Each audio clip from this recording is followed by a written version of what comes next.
Hello അസ്സലാമലൈക്കും എല്ലാവർക്കും പുതിയൊരു വീഡിയോയിലേക്ക് സ്വാഗതം. വൈകുന്നേരം ചായയുടെ കൂടെയൊക്കെ കഴിക്കാൻ പറ്റിയിട്ടുള്ള നല്ല ക്രിസ്പി ആയിട്ടുള്ള നല്ലൊരു സ്നാക്കിൻ്റെ റെസിപ്പി ആയിട്ടാണ് ഇന്ന് വന്നിട്ടുള്ളത്. ഈ ഒരു സ്നാക്ക് നമുക്ക് വെറും 10 മിനിറ്റ് കൊണ്ട് തന്നെ തയ്യാറാക്കിയെടുക്കാൻ പറ്റും. നമ്മുടെ വീട്ടിലുള്ള കുറഞ്ഞ ചേരുവകൾ മാത്രം മതി കേട്ടോ ഈ ഒരു ക്രിസ്പി ആയിട്ടുള്ള സ്നാക്ക് തയ്യാറാക്കിയെടുക്കാൻ. അപ്പോൾ ഞാനിവിടെ തയ്യാറാക്കിയിട്ടുള്ളത് ബാക്കി വന്ന ചോറും ഉരുളക്കിഴങ്ങും വെച്ചിട്ടാണ് കേട്ടോ. അപ്പോൾ വൈകുന്നേരം ചായയുടെ കൂടെയൊക്കെ ഒന്നും കഴിക്കാനൊന്നുമില്ലെങ്കിൽ ചോറും ഉരുളക്കിഴങ്ങൊക്കെ ഉണ്ടെങ്കിൽ ഇതുപോലെ നല്ല ക്രിസ്പി ആയിട്ടുള്ള സ്നാക്ക് തയ്യാറാക്കി കൊടുക്കാൻ പറ്റും. അതുപോലെ തന്നെ ഈ ഒരു സ്നാക്ക് ഒട്ടും ഓയിലൊന്നും കുടിക്കൂല.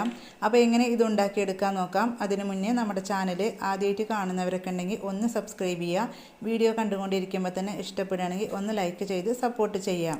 വളരെ സിമ്പിളായിട്ടുള്ളൊരു സ്നാക്കിൻ്റെ റെസിപ്പിയാണ്. എല്ലാവർക്കും ഒരേപോലെ ചെയ്തെടുക്കാൻ പറ്റും. അപ്പോൾ വീഡിയോ സ്കിപ്പ് ചെയ്യാതെ മുഴുവനായിട്ടും കാണാൻ ശ്രമിക്കുക. അപ്പോൾ ഈ ഒരു സ്നാക്ക് തയ്യാറാക്കിയെടുക്കാൻ വേണ്ടിയിട്ട് ആദ്യം തന്നെ കുറച്ച് ചോറാണ് കേട്ടോ വേണ്ടത്. അപ്പോൾ ഞാനിവിടെ ഒരു 3/4 കപ്പോളം ചോറാണ് എടുത്തിട്ടുള്ളത്. അപ്പോൾ ഒരു ഗ്ലാസ്സിനാണ് എടുക്കുന്നത് വെച്ചെങ്കിലും ഒരു 3/4 ഗ്ലാസ്സോളം ചോറ് എടുക്കാം. അപ്പോൾ ഏത് അരിയുടെ ചോറാണെങ്കിലും കുഴപ്പമില്ല കേട്ടോ. അതിലേക്ക് 1 ടേബിൾ സ്പൂണോളം വെള്ളമാണ് കേട്ടോ ഞാനിവിടെ ചേർത്ത് കൊടുത്തിട്ടുള്ളത്. അപ്പം വെള്ളം ചേർക്കാതെ നിങ്ങൾക്ക് അരച്ചെടുക്കാൻ പറ്റുമെങ്കിൽ അങ്ങനെ അരച്ചെടുക്കുന്നതൊക്കെ ഏറ്റവും നല്ലത്. ഇപ്പോൾ അതാ ചോറൊക്കെ നല്ല രീതിയിലൊന്ന് അടിച്ചെടുത്ത് വന്നിട്ടുണ്ട്. കണ്ടോ, കട്ടിയായിട്ടാണ് കേട്ടോ കിട്ടിയിട്ടുള്ളത്. ഇതേപോലെയാണ് കിട്ടേണ്ടത്. ലൂസായിട്ടുണ്ടെങ്കിൽ നമുക്ക് സ്നാക്ക് തയ്യാറാക്കുമ്പോൾ കറക്റ്റായിട്ട് കിട്ടില്ല. അപ്പോൾ നമുക്കതവിടെ മാറ്റി വെക്കാം. അടുത്തതായിട്ട് ഞാനിവിടെ ഉരുളക്കിഴങ്ങാണ് കേട്ടോ എടുത്തിട്ടുള്ളത്. അത്യാവശ്യം വലിയൊരു ഉരുളക്കിഴങ്ങാണ് കേട്ടോ ഞാനിവിടെ എടുത്തിട്ടുള്ളത്. അപ്പോൾ വലിയൊരു ഉരുളക്കിഴങ്ങിന് 3/4 കപ്പോളം ചോറാണ് കേട്ടോ ഞാൻ എടുത്തിട്ടുണ്ടായിരുന്നത്. അപ്പോൾ നിങ്ങൾക്ക് ഇനി കൂടുതലായിട്ട് സ്നാക്സ് വേണമെന്നുണ്ടെങ്കിൽ നിങ്ങൾക്ക് ഇതിൻ്റെയൊക്കെ അളവുകൾ കൂട്ടിയെടുക്കാം. നല്ലപോലെ വേവിച്ചെടുത്തിട്ട് ഇതുപോലെ ഒന്ന് ഉടച്ചെടുക്കാം കേട്ടോ. നല്ലപോലെ വേവിച്ചാലേ നമുക്ക് ഇതേ രീതിയിൽ കട്ടകളൊന്നും ഇല്ലാതെ ഉടഞ്ഞു കിട്ടുള്ളൂ. ഒരു ഫോർക്ക് വെച്ചിട്ട് ഇതുപോലെ ഉടച്ചെടുത്തിട്ടുണ്ടെങ്കിൽ പെട്ടെന്ന് നമുക്ക് ആയി കിട്ടും കേട്ടോ. ഇപ്പോൾ അത് നല്ലപോലെ ഒന്ന് ഉടച്ചെടുത്തിട്ടുണ്ട്. പിന്നെ അതുപോലെ തന്നെ ചെറിയൊരു ചൂടോടുകൂടെ വേണം കേട്ടോ നമുക്കിത് ഉടച്ചെടുക്കാൻ. അപ്പോഴേ നമുക്ക് പെട്ടെന്ന് ആയി കിട്ടുള്ളൂ. ഇനി ഇതിലേക്ക് നമ്മൾ നേരത്തെ അടിച്ച് വെച്ചിട്ടുണ്ടായിരുന്ന ചോറും കൂടെ ചേർത്ത് കൊടുക്കുക. നമ്മൾ ഉരുളക്കിഴങ്ങ് ഉടച്ചെടുത്തപ്പോൾ കിട്ടിയിട്ടുള്ള അതേ അളവിൽ തന്നെയാണ് നമുക്ക് ചോറ് അടിച്ചപ്പോഴും കിട്ടിയിട്ടുള്ളത് കേട്ടോ. അപ്പോൾ ചോറിൻ്റെ ഉരുളക്കിഴങ്ങിൻ്റെ അളവ് കറക്റ്റായിരിക്കണം. ചോറും കൂടി പോവരുത്, ഉരുളക്കിഴങ്ങും കൂടി പോവരുത്. രണ്ടും ഉടച്ചെടുത്ത് കഴിഞ്ഞാൽ ഏകദേശം ഒരേ അളവിലാണ് കേട്ടോ നമുക്ക് കിട്ടേണ്ടത്. ഇപ്പോൾ അതാ ചോറൊക്കെ ചേർത്ത് കൊടുത്തിട്ടുണ്ട്. ഇനി ആ ഒരു ഫോർക്ക് വെച്ചിട്ട് തന്നെ ജസ്റ്റ് ഇതുപോലെ ഒന്ന് മിക്സ് ചെയ്തെടുക്കാം കേട്ടോ. ഒരുപാടൊന്നും മിക്സ് ചെയ്യേണ്ട ആവശ്യമില്ല. ജസ്റ്റ് ഇതുപോലെ ഒന്ന് മിക്സ് ചെയ്താൽ മാത്രം മതി. അപ്പോൾ അതാ ജസ്റ്റ് ഒന്ന് മിക്സ് ചെയ്തെടുത്തിട്ടുണ്ട്. ഇനി ഇതിലേക്ക് സവാളയാണ് കേട്ടോ ചേർത്ത് കൊടുക്കുന്നത്. ഒരു വലിയൊരു സവാള മുറിച്ചതാണ്. അപ്പോൾ അതിൻ്റെ ഒരു 3/4 ഭാഗം മാത്രമാണ് കേട്ടോ ഇവിടെ ചേർത്ത് കൊടുക്കുന്നത്. പിന്നെ അതുപോലെ തന്നെ 2 തണ്ട് കറിവേപ്പിലയാണ്. അപ്പോൾ കറിവേപ്പിലക്ക് പകരം നിങ്ങൾക്ക് മല്ലിയില വേണമെങ്കിലും ചേർത്ത് കൊടുക്കുക കേട്ടോ. പിന്നെ ഒരു 3 അല്ലി വെളുത്തുള്ളി ചതച്ചതാണ് കേട്ടോ ചേർത്ത് കൊടുക്കുന്നത്. ഇഞ്ചി ചേർത്ത് കൊടുത്തിട്ടില്ല, വെറും വെളുത്തുള്ളി മാത്രമാണ്. പിന്നെ അതുപോലെ തന്നെ എരിവിനനുസരിച്ച് മുളക് പൊടി ചേർത്ത് കൊടുക്കുന്നുണ്ട്. നിങ്ങൾക്ക് കുറച്ച് കൂടുതൽ എരിവ് വേണമെന്നുണ്ടെങ്കിൽ കുരുമുളക് പൊടിയും ചേർത്ത് കൊടുക്കുക കേട്ടോ. പിന്നെ നമ്മുടെ ഈ ഒരു സ്നാക്കിന് അത്യാവശ്യം നല്ല രീതിയിലൊന്ന് കളർ കിട്ടാൻ വേണ്ടിയിട്ട് ഒരു 1/4 ടീസ്പൂണോളം കാശ്മീരി മുളക് പൊടിയും ചേർത്ത് കൊടുക്കുന്നുണ്ട്. ഇനി ഇതിലേക്ക് ഒരു 1/4 ടീസ്പൂണിൻ്റെ താഴെയായിട്ട് കുറച്ച് മഞ്ഞൾപ്പൊടിയും കൂടെ ചേർത്ത് കൊടുക്കുക കേട്ടോ. അപ്പോൾ വേറെ ഇനി മസാലപ്പൊടിയൊന്നും ചേർത്ത് കൊടുക്കേണ്ട ആവശ്യമില്ല കേട്ടോ. ഇത് മാത്രം മതി. ഇനി ഇതിലേക്ക് ആവശ്യത്തിനുള്ള ഉപ്പും കൂടെ ചേർത്ത് കൊടുക്കുക. അപ്പോൾ നേരത്തെ ഉരുളക്കിഴങ്ങിൽ ഞാൻ ഉപ്പ് ചേർത്ത് കൊടുത്തിട്ടാണ് കേട്ടോ വേവിച്ചത്. അപ്പോൾ അതിനനുസരിച്ചാണ് ഉപ്പ് ചേർത്ത് കൊടുക്കുന്നത്. പിന്നെ ഇതിലേക്ക് വേണ്ടത് ഒരു 3 ടേബിൾ സ്പൂണോളം അരിപ്പൊടിയാണ്. അരിപ്പൊടി വെച്ചിട്ട് തന്നെ ചെയ്തെടുക്കണം. മൈദപ്പൊടിയോ കടലപ്പൊടിയോ ഒന്നും ചേർത്ത് കൊടുക്കരുത്. അരിപ്പൊടിയിലാണ് കേട്ടോ ഈ ഒരു സ്നാക്ക് തയ്യാറാക്കിയെടുക്കുന്നത്. ഇനി നമ്മളിതെല്ലാം തന്നെ ഒന്ന് കുഴച്ചെടുക്കുന്ന സമയത്ത് കൈ കൊണ്ട് തന്നെ കുഴച്ചെടുക്കണം കേട്ടോ. സ്പൂണോ അല്ലെങ്കിൽ ഫോർക്കോ വെച്ചിട്ടൊന്നും ചെയ്തെടുക്കരുത്. കൈ കൊണ്ട് നല്ല രീതിയിൽ കുഴച്ചെടുക്കണം. വേറെ വെള്ളമൊന്നും ഇതിലേക്ക് ചേർത്ത് കൊടുത്തിട്ടില്ല കേട്ടോ. ആ ഉരുളക്കിഴങ്ങിന് ചോറിൻ്റെ ആ ഒരു നനവിലാണ് ഇത് നമ്മൾ കുഴച്ചെടുത്തിട്ടുള്ളത്. നല്ല രീതിയിൽ ഇതാ കുഴച്ചെടുത്തിട്ടുണ്ട്. അപ്പോൾ ഇനി നമുക്ക് സ്നാക്ക് തയ്യാറാക്കി തുടങ്ങാം.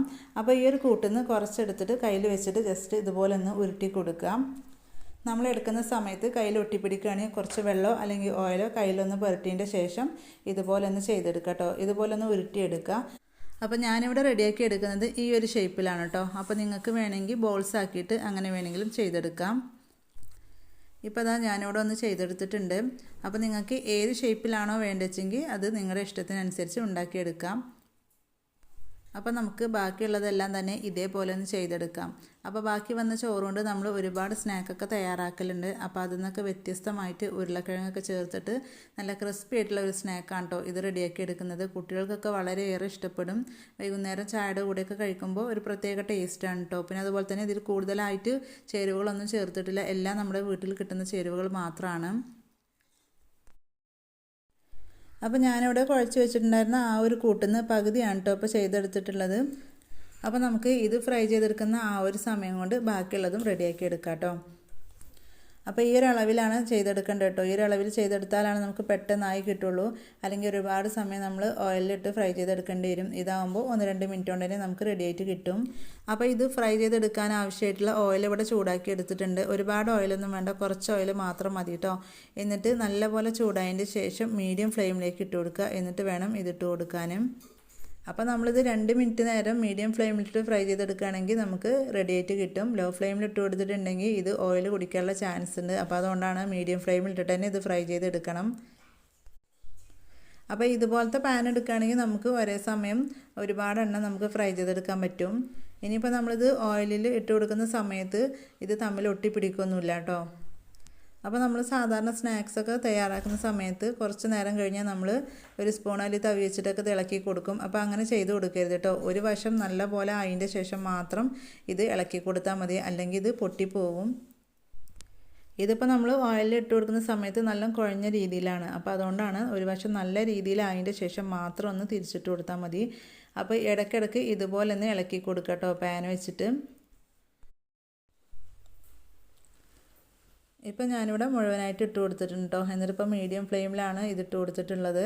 ഇടയ്ക്കിടയ്ക്ക് ഇതുപോലെ ഇങ്ങനെ ഇളക്കി കൊടുക്കുക കേട്ടോ. അപ്പോൾ ഏകദേശം എല്ലാ വശത്തൂടെ ഇതിൻ്റെ ഓയിലൊക്കെ ഒന്നായി കിട്ടും. ഇപ്പോൾ കണ്ടോ, ചെറുതായിട്ടൊന്ന് ക്രിസ്പിയായിട്ട് വരുന്നുണ്ട്. ഇന്ന് നല്ല ആയിട്ടില്ല കേട്ടോ. കുറച്ചും കൂടി കഴിഞ്ഞിട്ട് നമുക്ക് തിരിച്ചിട്ട് കൊടുക്കാം. ഇപ്പോൾ ഏകദേശം ഇതിൻ്റെ ഒരു സൈഡ് ആയിട്ടുണ്ട്. ഇനി നമുക്ക് തിരിച്ചു മറിച്ചിട്ടിട്ട് ഫ്രൈ ചെയ്തെടുക്കാം.